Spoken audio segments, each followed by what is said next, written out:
কি রে এত রে তরমুজ বেচা বাজ যেতে পারমু? যেমনি তরমুজ পচা ধরছে, এখন কি করবো কত? বেচা কিনা তো নাই। আপনারও কইলাম ভাই ব্যস্তে, আপনি কি করলেন? 400-500 টাকা চাইয়া তরমুজ কাস্টমার গুলা খেদাই দিলেন। এখন বোঝেন ঠেলা ভাই, এখন আপনি কি করবেন করেন।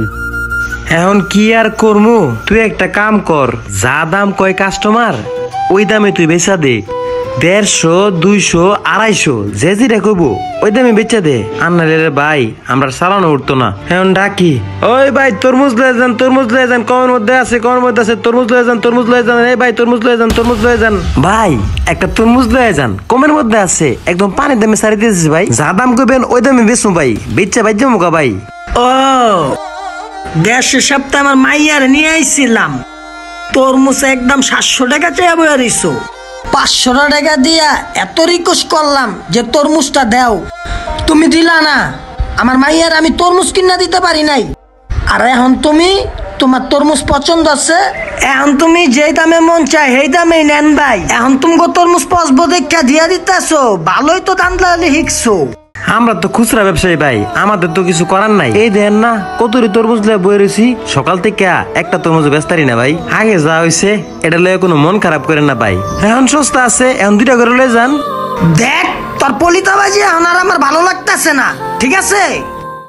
সেদিনকে আমি আমার মায়ের তরমুজ খাওয়াইতে পারি নাই, এই বছরে আমি আর তরমুজ কিনবই না। লাগলে আমার মায়ের তরমুজ না খাওয়াই রাখবো। ভাই এত চিনতেন না ভাই, আপনার মায়ের লেগেছে তরমুজ কিনতে আইছিলেন সেদিন আমি বুঝতে পারি না ভাই, তাইলে অন্তত 50 টাকা কম রাখতাম। আচ্ছা যাই হোক ভাই, আমি আপনার মায়ের এই তরমুজটা ভাই উপহার হিসেবে দিছি ভাই, তারপর এই বছর একটা তরমুজ খান ভাই। ওই বেড়া তোরা আমার দেখা কোন অ্যাঙ্গেলে আমার খয়রাতি মনে হয়? তুই আমার ভাও তরমুজ দেস? ভাই আমি তো আপনারা খয়রাতি কই নাই, আপনার মায়া তরমুজ খাইতে পারি নাই এটা শুনে আমার খুব খারাপ লাগছে। আমারও ছোট্ট একটা পোলা আছে ভাই, এই তরমুজটা আমি আপনার মায়ের উপহার হিসেবে দিলাম ভাই, তাও আপনি আপনার মায়ের একটা তরমুজ খাওয়ান ভাই। আচ্ছা এত কইরা যখন কইতাছস, আমি আবার ফ্রি খাই না, টাকাটা আমি পরে দিয়া যামনি। এখন আলা বুঝো ঠেলাটা। ওই তরমুজ লয়ে যান, তরমুজ লয়ে যান, কমের মধ্যে আছে, তরমুজ লয়ে যান, তরমুজ লয়ে যান। 100, 150, 200, 250।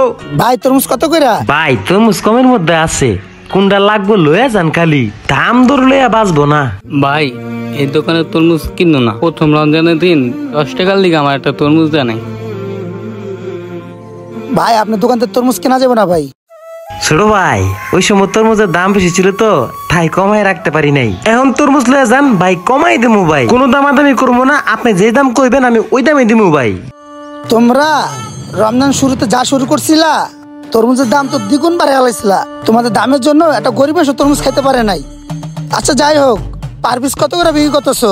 ভাই দাম ধরলে তো কইলাম ঠেকবো না, আপনি এতে তরমুজ লয়ে যান, যা দিবেন তাই। না ভাই তুমি একটা দাম ধরে দাও, এই রমজানে গরিব মানুষ তরমুজ খাইতে পারে নাই, আমি তরমুজগুলি কিনা সব গরিব মানুষের দিয়ে দিবো। ভাই সবজি যেহেতু নিবেন, আমরা তো বেশি এক একটা এক এক দামে, কোনটা বেশি 250, কোনটা বেশি 200, কোনটা বেশি 100। আপনি যেহেতু তরমুজ গরিব দুঃখীদের মাঝে দান করবেন ভাই, পার পিস এক একটা 100 টাকা করে দেন ভাই। আচ্ছা তাহলে ঠিক আছে ভাই, এখানে 10,000 টাকা আছে, এটা অ্যাডভান্স করে থুয়ে গেলাম। আমি তো পরে আইয়া একটা ট্রাক নিয়ে সব মাল গুছাই রেখে আমি নিয়ে যাবো। আচ্ছা ভাই, আচ্ছা আসসালামু আলাইকুম। ওয়ালাইকুম সালাম। ভাই আপনার অসংখ্য ধন্যবাদ। ঠিক আছে ভাই, আর পয়সাটি দিয়ে না কিন্তু।